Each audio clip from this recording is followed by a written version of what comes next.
Ito yung trabaho ko kada Friday. Yung tatawag sila na hindi ko man lang sila nakikita.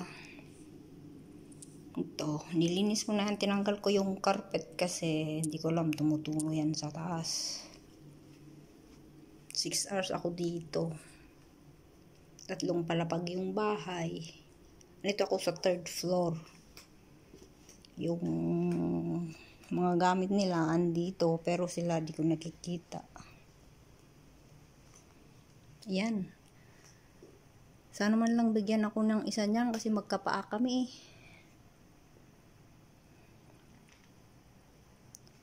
Di pwedeng ipakita ko dun sa may doon kasi may mata.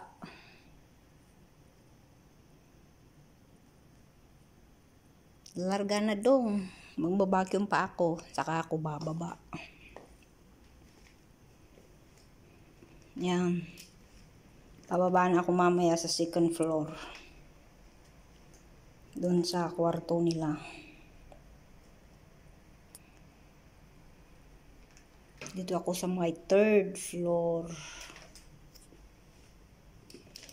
Hindi ko sila nakikita ah. Yung bayad ko nasa baba.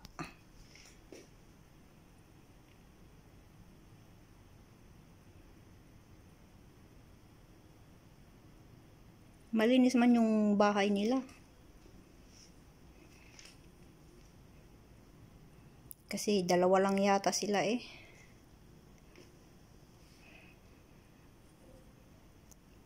Kahit walang gumagamit, nililinis ko.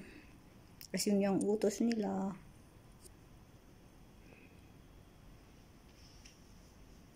Yan yung dala-dala akong vacuum. Umpisa 1st floor hanggang 3rd floor.